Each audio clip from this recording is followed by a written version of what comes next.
Bom dia! Hoje é segunda-feira, 21 de agosto e começa agora mais uma edição do Bom Dia Baixada.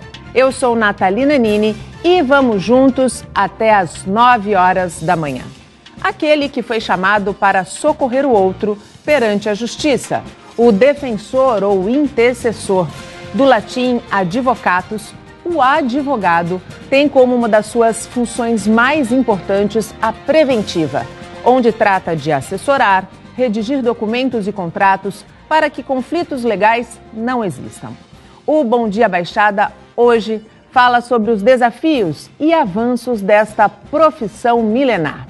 Para tratar do tema, o programa recebe o presidente da OAB Santos, Dr. Luiz Fernando Afonso Rodrigues. Dr. Luiz Fernando, seja muito bem-vindo ao nosso programa. Muito bom dia. Obrigado, Nathalie. Bom dia e bom programa a todos. E também o vice-presidente da entidade, Matheus Guimarães Cury. Doutor Matheus, seja muito bem-vindo ao nosso programa. Muito bom dia. Bom dia, Nathalie. Obrigado. É um prazer estar aqui. E você que está em casa e que acompanha o nosso programa, pode participar através do nosso WhatsApp, que é o 13 988779496, ou também pela nossa fanpage no Facebook, onde nós já estamos ao vivo. Doutor Luiz Fernando, começo com o senhor o nosso bate-papo. Nos dias de hoje, quais são os principais desafios desta profissão? Nathalie, os desafios são inúmeros. Os que eu destaco como mais relevantes são principalmente a informatização. É um objetivo, é uma meta a ser atingida, alcançada e que vai revolucionar toda a advocacia. Cada vez mais o advogado vai ter que conhecer os recursos tecnológicos, avançar nessa área de informática, dos programas, dos aplicativos que estão surgindo para poder não só advogar, como sobreviver no futuro próximo na advocacia. E mais do que tudo, nós vamos ter que estar preparados emocionalmente para tratarmos com essa situação. Termos o coaching, termos essa situação de equilíbrio da neurolinguística como uma nova ciência a ser estudada e aplicada no ramo do direito. Temos que interagir com outras áreas de conhecimento para fortalecermos a advocacia. Isso certamente tem mudado um pouco o perfil do advogado que hoje atende ao cidadão, não é mesmo, doutor Matheus? Sem dúvida, Nathalie. Foi o que o doutor Luiz Fernando acabou de dizer, né? O advogado precisa estar antenado com as novas tecnologias. A profissão exige isso, né? A profissão exige que o advogado tenha conhecimento tecnológico para poder acessar os processos, para poder redigir petições e também não só em relação aos processos, mas também em relação aos aplicativos de consulta. A própria OAB possui um aplicativo com vários serviços aos advogados, então sem dúvida um avanço tecnológico importante para a advocacia. Recentemente foi noticiado que alguns juízes estão usando o WhatsApp para realizar audiências.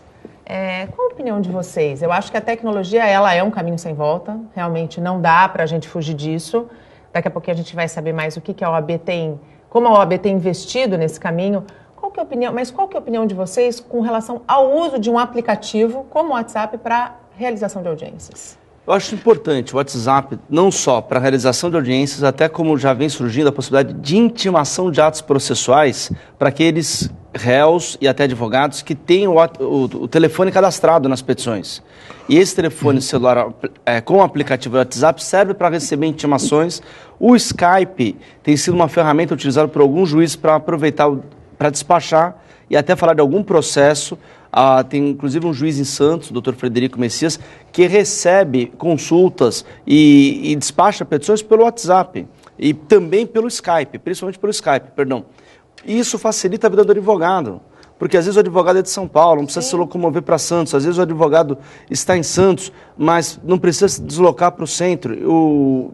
Manda uma mensagem para o juiz de direito, dizendo qual processo que quer analisar, qual que é a petição, o juiz analisa previamente e ele despacha no programa de Skype. Isso agiliza, inclusive, o trabalho efetivamente do Poder Judiciário, né?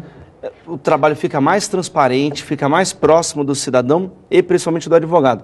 E é uma ferramenta que veio agregar, veio trazer valores. E isso é importante. É importante até que na área penal, que o Dr. Matheus possa até explicar melhor, essas audiências ocorram também via transmissão Skype, evita deslocamento de policiais, de presos, o que gera recursos, gera uma infinidade de soldados, policiais que deveriam estar na rua e ficam protegendo, risco, né? Exato, e risco de até fuga, etc. Doutor Matheus, na área criminal é uma boa saída, né? O Código de Processo Penal prevê a possibilidade de audiência telepresencial, né? Tanto que os fóruns hoje são equipados com tecnologia para fazer a transmissão telepresencial, por exemplo, de um preso que está num presídio e precisa ser interrogado pelo magistrado, ele interroga por videoconferência, muitas vezes. Só que é na análise de cada caso concreto e com decisão fundamentada. A regra é presencial. É fácil falar de tecnologia quando a gente pensa na geração de hoje, né? Mas a classe dos advogados é uma classe muito extensa e tem várias gerações, né? Como convencer as gerações que não estão tão habituadas à tecnologia de que ela é necessária, de que ela veio para ficar e de que não é um caminho que tenha volta?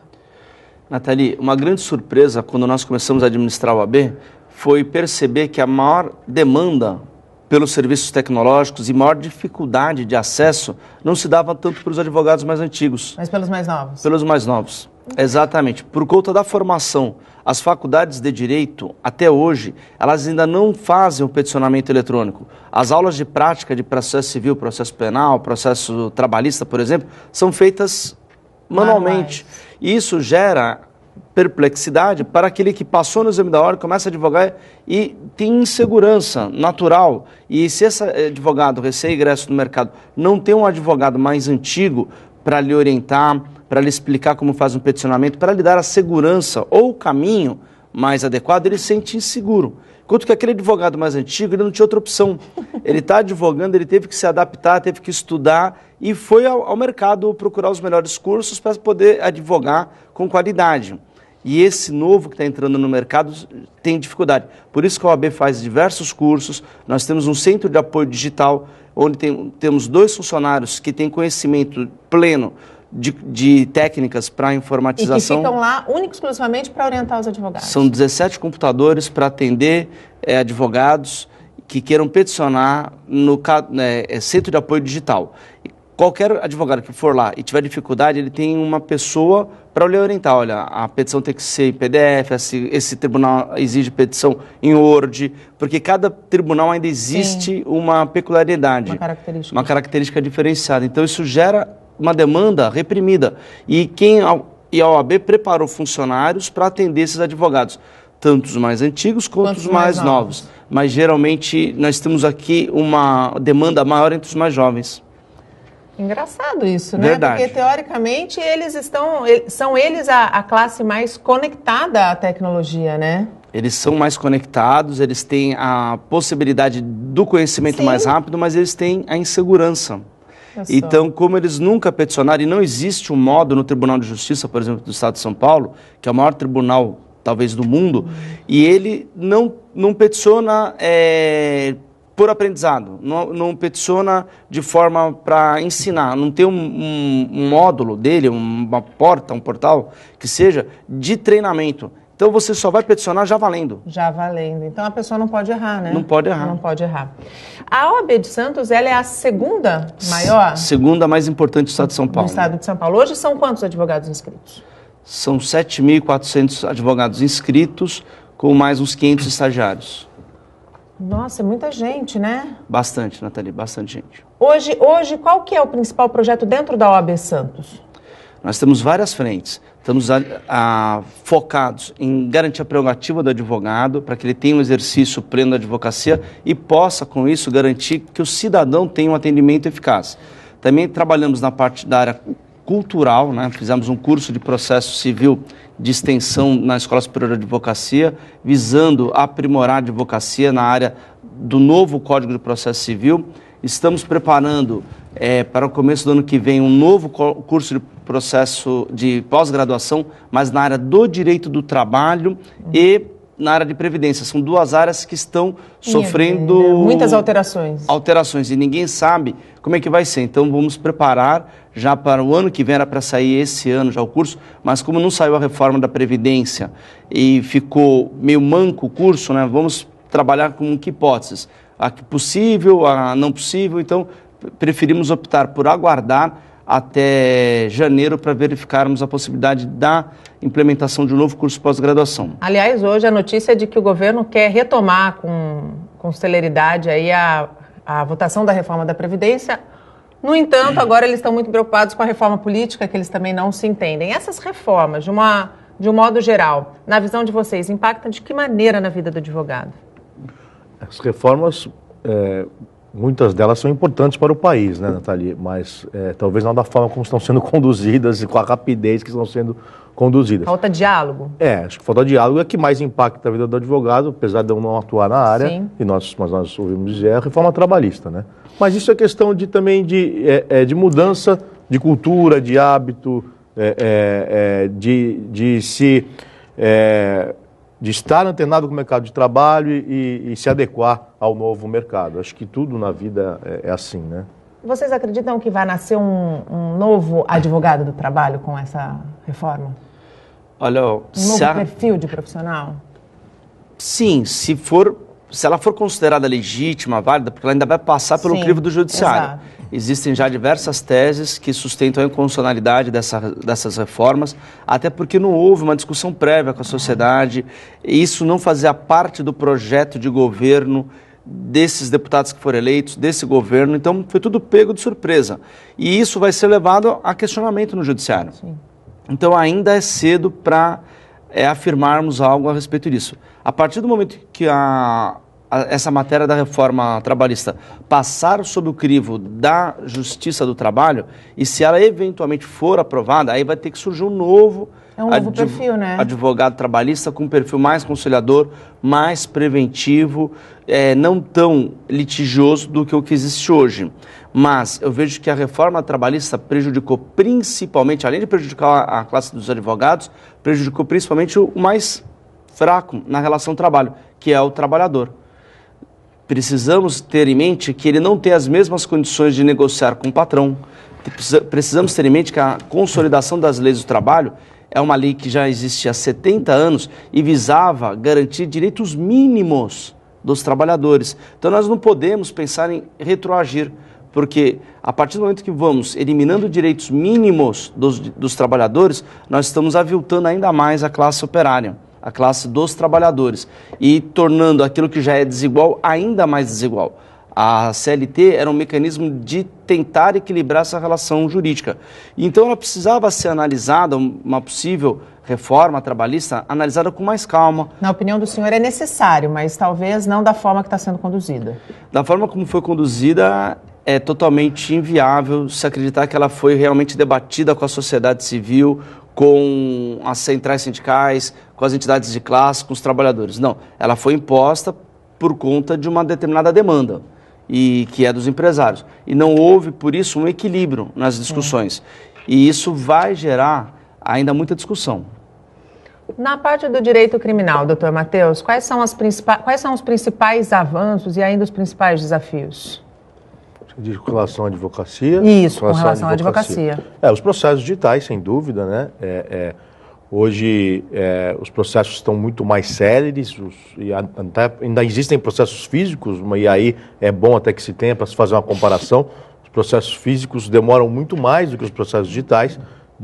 Do ano de 2016 para cá, todos os processos novos são digitais. Então, a celeridade é muito maior no processo digital. Então, o processo físico que dura um ano e meio em primeira instância, digital dura 6 meses. Um habeas corpus que durava para ser julgado até 4 meses físico, hoje julga em 30, 40 dias. Então, eu acho que o maior... acho que para a sociedade, porque o processo penal precisa ser célere, a resposta precisa ser imediata. Exato, até para que a população se sinta representada. Se sinta representada, exatamente. Então, para a sociedade foi um avanço tornar os processos criminais digitais. E ainda quais são os desafios dentro dessa área? Da advocacia? Isso. Os desafios são tentar preservar da melhor forma possível as prerrogativas profissionais, que ainda são aviltadas por muitas autoridades, né? Mas a OAB vem fazendo um trabalho excepcional na representação do advogado quanto à violação dessas prerrogativas e, principalmente, garantir ao acusado a ampla defesa, que muitas vezes também ainda acontecem violações à ampla defesa, tanto na parte do inquérito policial, como muitas vezes na parte judicial. Mas esses desafios, o advogado está lá para isso, para garantir a ampla defesa do acusado e com os recursos possíveis aí até o Supremo Tribunal Federal, que é o guardião da Constituição.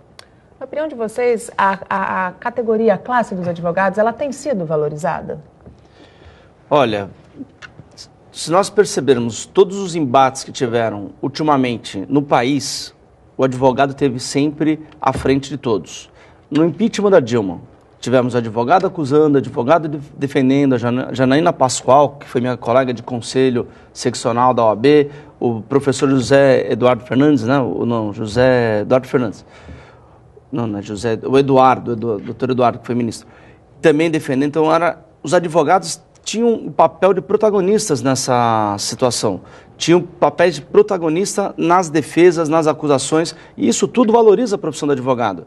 Hoje mesmo no Lava Jato, a predominância dos debates, no que pese ter o juiz Moro como pessoa central, tem o Ministério Público, tem a advocacia. Isso tudo valoriza a profissão. Então, é necessário uma advocacia forte, é necessário que haja a violação, quando houver violação à prerrogativa do advogado, que ela seja punida até como crime, como é um projeto de lei que está para ser aprovado agora no dia 22 de agosto, amanhã, né? Amanhã no Congresso Nacional. Então são situações que, valorizando a advocacia, o cidadão tem garantido o seu direito de defesa, tem o direito ao contraditório da sua maneira mais ampla. E o advogado com isso se valoriza e valoriza a sociedade. O senhor também acredita, tem a mesma opinião com relação à valorização da classe? Com certeza, com certeza. O advogado há um bom tempo já tem papel de destaque na sociedade, né? A OAB participou das principais conquistas do povo brasileiro, entre elas até a redemocratização do país. Então o advogado tem um papel de importante destaque na sociedade e vem sendo valorizado. Sim. Como é que é a relação da OAB, dos advogados, com o Tribunal de Justiça de São Paulo? Harmônica, Nathalie. Nós temos um bom relacionamento com o Poder Judiciário, principalmente o de Santos. Tivemos, logo que tomamos posse, uma visita do diretor. Fomos primeiro visitar o diretor do fórum atual, depois teve a mudança de diretor do fórum, ele veio nos visitar. Então, as coisas andam com diálogo. Conversamos com o diretor do fórum, Dr. Joel Berilo, para a construção de um parlatório que vai garantir na esfera da advocacia criminal um sigilo profissional com o cliente, o que não ocorre hoje. O cliente chega escoltado pela polícia, ele fica no centro de detenção, aqui numa cela, numa cadeia, dentro do fórum, e é levado direto para a audiência. E o cliente só consegue conversar com o advogado no gabinete do juiz. Alguns juízes ainda deixam um lugar mais privado para que o advogado converse com o seu cliente de forma a garantir o sigilo, de forma reservada, mas não é o ideal. Hoje nós estamos preparando a forma ideal, que é a construção de um parlatório, no embasamento do fórum, para que o advogado possa ter acesso ao réu, que responde o processo preso, com a garantia do sigilo profissional, reservadamente, para garantir a defesa mais ampla daquele réu preso. E isso é garantir cidadania. E o diretor do fórum foi extremamente solícito à nossa proposta, ao nosso pedido, assim como tem sido em outros temas relevantes para a advocacia, como são o aparelhamento das salas do fórum, que são salas da advocacia para atender o advogado num peticionamento de forma rápida, de forma urgente, para despachar com o juiz. Lá, a internet chega com 2 megas, e hoje 2 megas não dá para nada. Então, o diretor do fórum já viabilizou os estudos necessários para se garantir o sigilo das informações, tanto do Tribunal de Justiça, como do próprio advogado que vai peticionar eletronicamente nas salas de apoio do advogado, tanto no Fórum Central, como na área civil. E isso vai facilitar a advocacia. Tudo isso fruto de um bom relacionamento com o Poder Judiciário. Aliás, esse diálogo harmônico com o Poder Judiciário, ele flui no sentido de garantir ao cidadão os seus direitos e a cidadania, né? Que eu acho que é o mais importante. É verdade. Acredito que há um esforço, há uma consciência e uma maturidade temos todos a exata noção do papel que temos que exercer dentro da sociedade. Para quê? Para levar o bem comum a todos.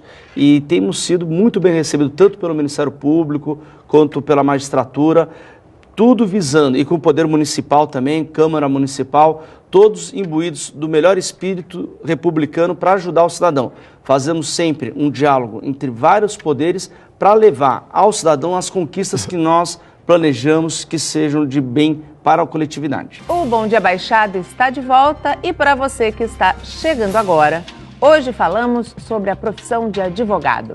Na bancada comigo, o presidente da OAB Santos, Luiz Fernando Afonso Rodrigues, e o vice-presidente da entidade, Matheus Guimarães Cury. E você pode participar do nosso programa através do nosso WhatsApp, que é o 13 988779496, ou pela nossa fanpage, onde nós também já estamos ao vivo.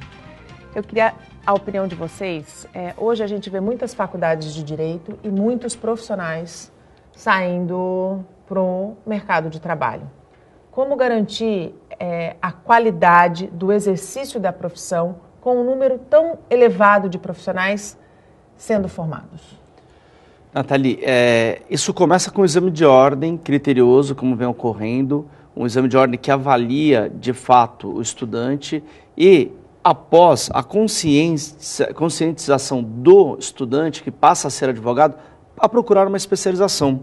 Não basta o advogado sair da faculdade e ir para o mercado de trabalho. Ele precisa escolher uma área de atuação, começar a estudar essa área de atuação, atuando nela com mais proficiência, para poder ter os resultados que ele almeja na carreira, que é o sucesso, é a profissionalização com mais vigor. Então isso é preciso especialização, estudo continuado. O exame de ordem é a primeira barreira para separar quem tem condições contra aquele que não tem ainda a maturidade para estar advogando, maturidade que eu digo jurídica. Então precisamos sempre ter em mente que é necessário o exame de ordem criterioso, como vem ocorrendo, mas que o estudo não para por aí.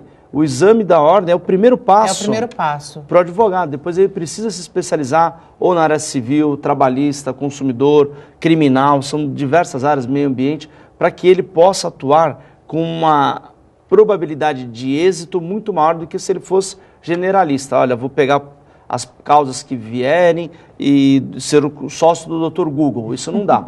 Infelizmente, isso vai chegar uma hora que o advogado vai ser cobrado, ele vai ter uma prova de fogo e ele não vai estar preparado, se ele não estudar de forma específica. Doutor Matheus, qual que é a avaliação do senhor com relação ao exame da ordem? Muito se fala sobre o exame da ordem, principalmente sobre aqueles candidatos que ficam na faculdade por 4 anos, se formam bacharéis em direito, não podem ainda exercer a profissão. Qual é a opinião do senhor com relação ao exame da ordem? Lamentavelmente, o exame da ordem hoje é um mal necessário, né?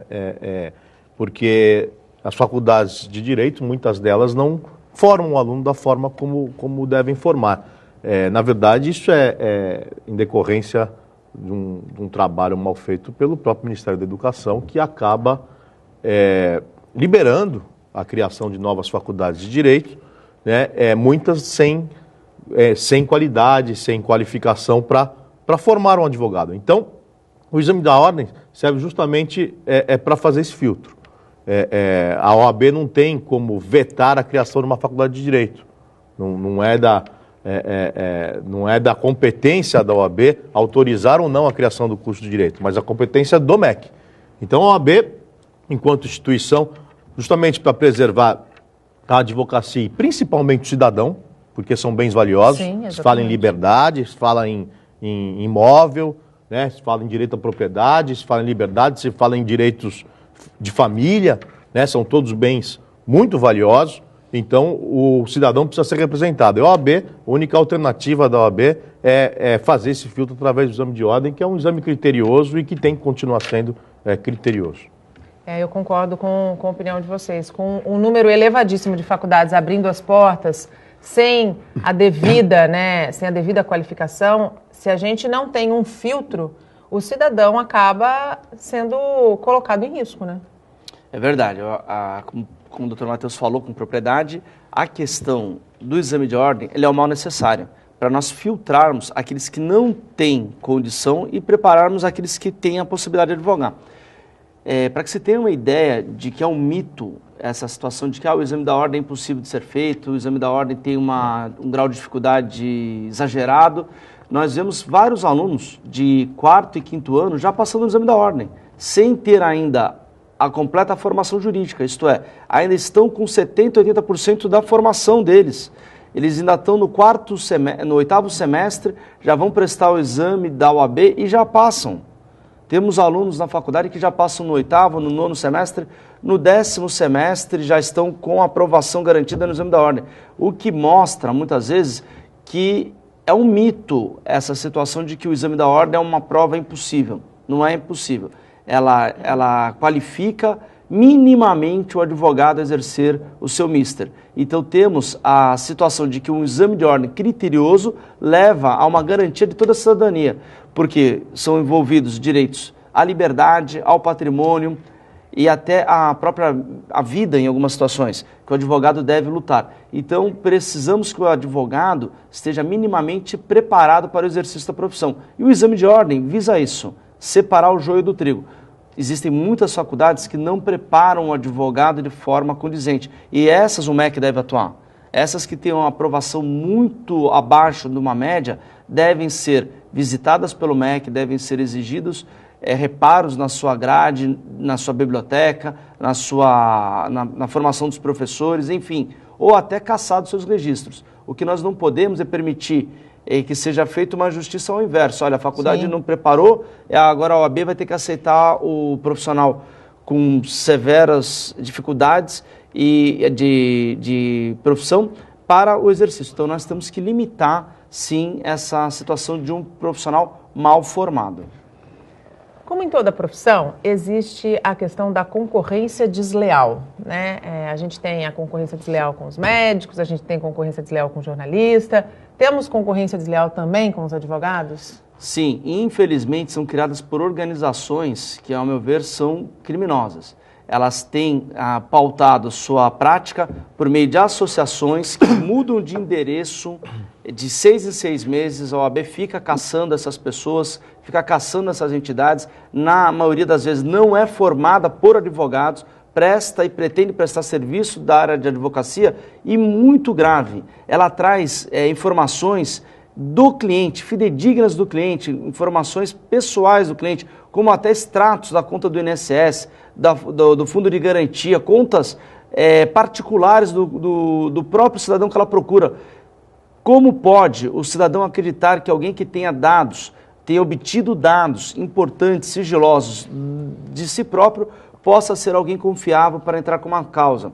Principalmente quando essas associações não têm advogados na sua constituição, elas contratam e terceirizam advogados, que estão todos sendo devidamente questionados no Tribunal de Ética e Disciplina.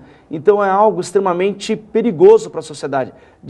Diariamente vemos notícias, tanto na televisão, como no rádio, como na imprensa escrita, sobre essa prática, ao meu ver, criminosa, que lesa diversos, principalmente cidadãos idosos. Então, não caia nessa arapuca. Isso é uma fraude, é um engodo, e que a OAB tem atuado junto com o Ministério Público, junto com a Polícia Civil, para inibir a atuação dessa prática, mas que ela atinge ainda a muitas pessoas.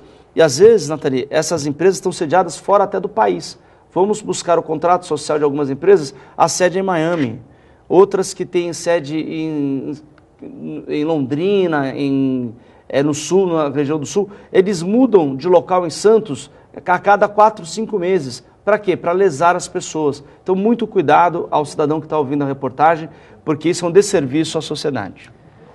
Para ter certeza que você está na mão de um profissional confiável, qual é o caminho, doutor Matheus? É importante buscar referências, né?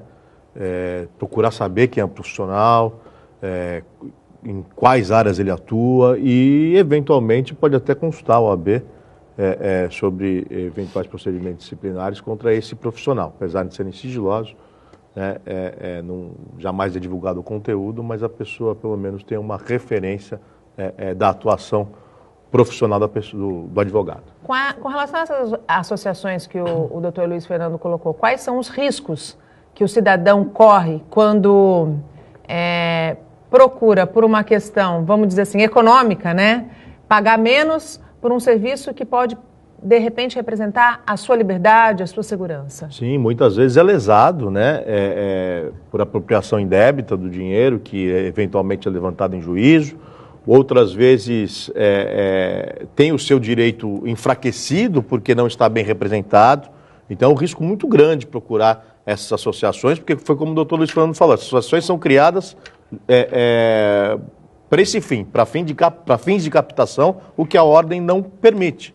O Estatuto de Ética e Disciplina da OAB ele é rigoroso quanto à captação de cliente, quanto à concorrência desleal. Não permite sequer propaganda exagerada do advogado. Então, essas pessoas devem pensar muito antes de procurar uma associação. O ideal é que se procure um escritório de advocacia constituído na cidade, que já tenha história, já tenha referência de ter atendido outras pessoas, etc. Nós temos uma pergunta no ponto? Pode colocar para mim, por favor. É o Marcos Silveira de Praia Grande. Como a OAB pode pressionar o Congresso a rever o Código Penal e torná-lo atual, já que o Código é da década de 40? Boa pergunta. O Código é da década de 40, mas assim, ele não foi totalmente reformado, mas volta e meia vem uma mudança legislativa, uma revisão que acaba mudando um ou outro dispositivo, né? Mas a OAB sempre atua de forma a cobrar do Congresso mudanças na legislação, desde que ela seja pertinente, né? Pertinente, exatamente. Não adianta mudar a legislação por mudar. Nós temos que ter uma base, principalmente educacional, mais forte, Nathalie. Você endurecer as leis e mudar a lei por mudar... Num país onde a cultura e a educação são pouco valorizados, né? Essa seria uma resposta mais barata e mais hipócrita que o Congresso poderia dar, porque não vai modificar absolutamente nada. O cidadão que eventualmente pratica um delito, ele não vai pegar o Código Penal para ver a pena, né? Não. Vamos ver aqui o roubo, 4 anos. Não, vamos procurar o tráfico. 5, não, vou para o roubo. Não, ele vê a oportunidade. Sim. Né? Então, o que nós precisamos é de uma polícia mais eficiente, que as investigações sejam mais eficientes, mais céleres, que o processo penal seja mais rápido, para que possa dar uma satisfação melhor à sociedade. Pouco importa se a pena vai ser de 20 anos de prisão ou de 3 meses de prestação de serviço à comunidade. Essa resposta tem que ser célere. Até porque hoje o que se vive é muito uma sensação de impunidade, exatamente, né? O cidadão tem que ter a certeza da punição. Pouco importa o tamanho da punição. Mas se ele tiver a certeza que ele será punido, talvez ele não pratique o crime. O que não ocorre aqui no nosso país, porque as investigações são falhas e o cidadão que pratica crime, ele percebe que a cada 10 crimes ele vai ficar impune de 9. Então, ele precisa praticar o 10º crime para ser punido. A estatística é mais ou menos essa, principalmente de roubo e homicídio. 95% dos casos não são apurados. Então, o que o cidadão precisa é ter certeza. E o homicídio tem a pena de 12 a 30 anos, o latrocínio de 20 a 30. Então, ele precisa ter a certeza de que ele será punido, não importa o tamanho da punição, mas que ela seja célere e eficiente. A visão do senhor que atua nessa área criminal, que eu acho que é a área onde o cidadão mais tem a noção da punidade ou da impunidade. A justiça no nosso país, ela funciona para todos? Não, lamentavelmente não. Ela funciona, isso por conta de, não só da justiça, mas de todo o cenário, né? O cenário, exatamente. Ela funciona para a camada mais pobre da população. A justiça ela acaba pegando os crimes praticados nas ruas, né? Que é o tráfico, o roubo. Então, pela camada mais pobre, isso é de fácil percepção. Se fizer um levantamento nos fóruns da região, nós perceberemos que 90% dos processos são em função de flagrante delito. Sim. Ou seja, se prendeu por acaso. A polícia estava na rua, viu um crime e prendeu. Né? São poucos os processos oriundos de investigação. Né? Isso acaba atingindo a camada mais pobre da população, que são aqueles que estão expostos na rua. Sim. Né? Porque a camada mais pobre, a diversão dele é na rua, o baile é na rua, o transporte é público, a escola é pública. A saúde é pública. A saúde é pública. Já a camada mais rica não é que não pratique crime, pratica crimes. Às vezes até mais graves. Mais né? graves, exatamente. Só que tem o carro particular, tem a diversão no clube particular, o estudo na escola particular, ele não fica tão exposto quanto o pobre. Né? Então, lamentavelmente, as pessoas mais pobres acabam sendo mais atingidas pelo processo penal porque estão expostas e aquilo que eu falei, a ineficiência faz com que 90% das prisões sejam em flagrante delito e são poucas investigações que apuram a prática de crimes que se tornam processo. Talvez um dos grandes desafios seja encontrar esse equilíbrio, né, doutor Exatamente, Matheus? aprimorar as polícias para que elas possam investigar os grandes criminosos, né, e para que tenhamos uma justiça voltada às investigações e não tão somente às prisões em flagrante, porque hoje a justiça funciona em função das prisões em flagrante. Só se vê processo em razão de flagrante. O que é lamentável. O que é lamentável. Porque nós sabemos que crimes muito graves e que lesam muitas vezes a vida da pessoa acontecem por camadas que estão bem acima da pobreza. E abrimos a última etapa do nosso programa com um serviço. O cadastro das digitais e a revisão dos dados cadastrais nos cartórios eleitorais termina só no ano que vem, em março. A medida ainda não é obrigatória, mas é bom não deixar tudo para a última hora. É fácil e rápido. Basta agendar dia e horário pela internet ou pessoalmente no cartório da sua zona eleitoral. É preciso levar um documento com foto, comprovante de residência e, se tiver, título eleitoral. Ele passa por um pré-cadastro, que é onde a gente vai fazer todo o cadastro dele, atualizar o endereço, atualizar nome, se a pessoa se casou, atualizar tudo que for necessário. E depois ele já passa para os guichês, que é onde colhe a assinatura, colhe as digitais e onde é tirada a fotografia. Seu Walter veio fazer o cadastramento biométrico com a esposa e ficou surpreso com a agilidade no cartório. Fizemos o agendamento, foi ontem à tarde. E por coincidência, já no dia seguinte, às 13h15. Agora, sei o quê, meio-dia e meio por aí, já fui atendido, rapidinho. A eficiência aqui é muito boa. O cadastramento biométrico vem sendo realizado pela Justiça Eleitoral em todas as cidades do estado de São Paulo.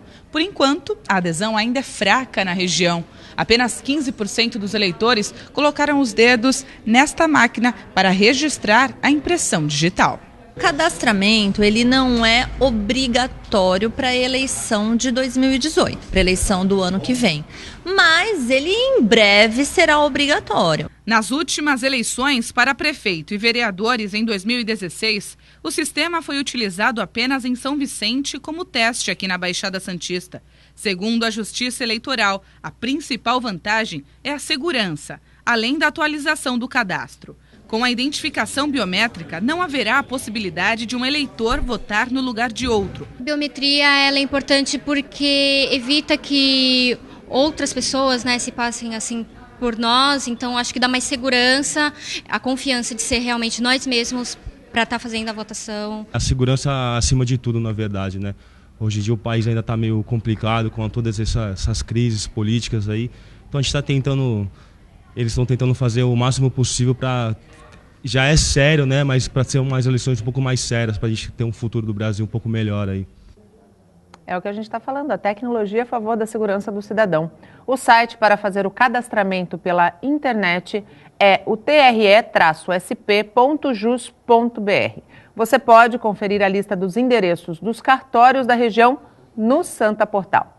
E voltamos com o nosso tema central, já estamos no nosso último bloco. Hoje falamos sobre os desafios de quem escolhe ser advogado. O Bom Dia Baixada recebe nesta segunda-feira o presidente da OAB Santos, Luiz Fernando Afonso Rodrigues, e o vice-presidente da entidade, Matheus Guimarães Cury. Como eu prometi na saída do bloco anterior, eu queria que vocês falassem um pouquinho do trabalho das comissões, porque eu acredito que as comissões sejam um caminho prático para o exercício em busca da cidadania.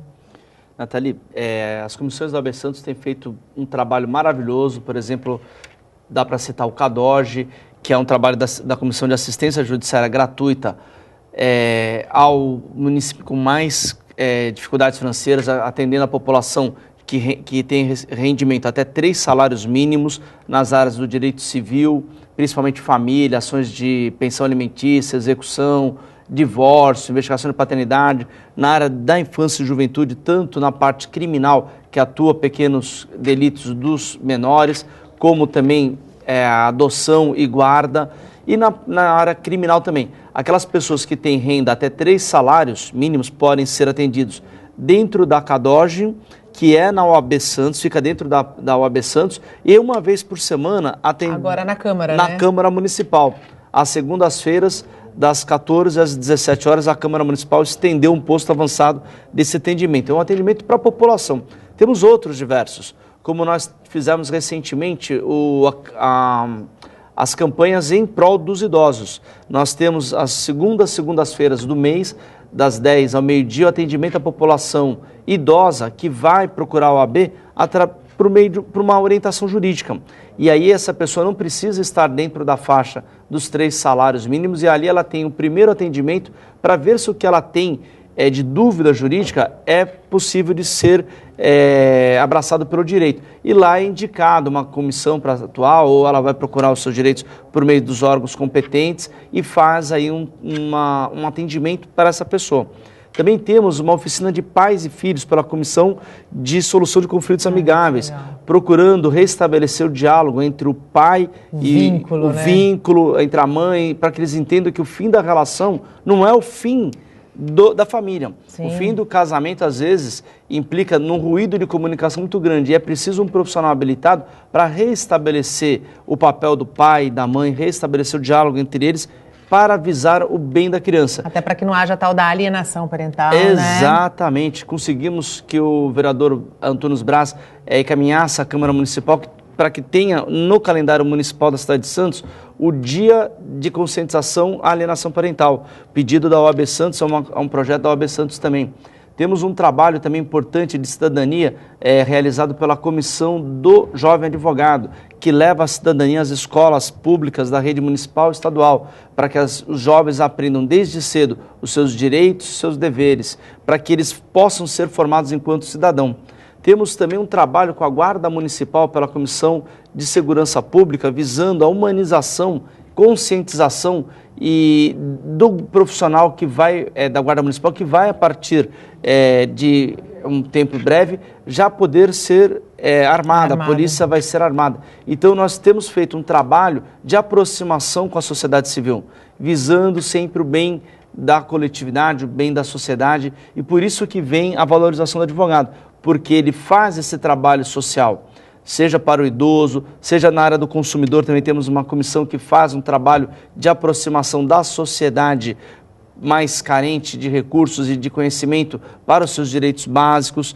Temos comissões que fazem um trabalho também da parte de saúde. Hoje são quantas comissões na OAB? Temos 72 comissões, com mais de 500 voluntários, advogados voluntários. É importante deixar bem claro isso para a população, que são advogados que estão à disposição do atendimento à população, para que a população possa, de fato, conhecer seus direitos, né, doutor Matheus? Com certeza. Nós procuramos fazer esse trabalho de aproximação da sociedade civil com a OAB, né? Tanto é que o auditório da OAB é utilizado por inúmeros eventos em parceria com o poder público, justamente com o trabalho das comissões, né? Então, direito do consumidor, direito ambiental, direito penal, todas as comissões trabalhando em prol da cidadania e também em prol da advocacia, que fique bem claro, Nathalie, são diversos os cursos e palestras desenvolvidos por essas comissões aos advogados e gratuitos. Nós estamos, graças a Deus, com palestras quase todos os dias, casa cheia quase todos os dias, totalmente gratuito para o advogado, é a oportunidade de se atualizar, de se qualificar. Então, o advogado retornando à OAB, né, a única coisa que se pede é uma doação de uma lata de leite em pó ou de cada época tem uma campanha diferente, depois é revertida para a Comissão de Ação Social, que faz um excelente trabalho destinando essas latas de leite em pó, agasalhos no frio, livros infantis, para as várias entidades carentes da região. Aqui no Bom Dia Baixada, sempre que a gente precisa discutir algum assunto jurídico, é na OAB que a gente busca o advogado, porque, de fato, ser credenciado à OAB garante que ali o profissional ele está resguardado, ele está amparado por toda uma rede que vai beneficiar, que acaba beneficiando o cidadão. A assessora de imprensa que está aqui, a Nathalie, que é minha xará, tem bastante trabalho conosco. Fica aqui o meu agradecimento, viu, Nathalie, por toda a tua atenção. Trabalho excelente realizado pela assessoria, o que permite com que a gente tenha aqui, ó, na bancada, o presidente da OAB e o vice-presidente. Doutor Luiz Fernando, muito obrigado pela participação do senhor aqui no Bom Dia Baixada. Nathalie, eu que agradeço a oportunidade de estar presente. Um bom dia para todos os telespectadores. Doutor Matheus, muito obrigado pela participação do senhor mais uma vez aqui conosco. Obrigado, Nathalie. Eu que agradeço. Um bom dia aos telespectadores. Muito obrigado. O Bom Dia Baixada fica por aqui. Amanhã vamos falar sobre os desafios da comunicação na era digital. Nossos convidados são o presidente do Sistema Santa Cecília de Comunicação, Marcelo Teixeira, e o diretor da Faculdade de Artes e Comunicação da Unisanta, Humberto Chalub.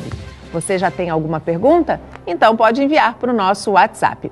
Não esqueça também de curtir a nossa fanpage no Facebook, onde você encontra todos os nossos vídeos, e a nossa página no Instagram e no Twitter. Durante todo o dia você pode ficar bem informado sobre tudo o que acontece na região e no mundo acessando o Santa Portal. Eu volto amanhã, às 8 horas da manhã. Tchau!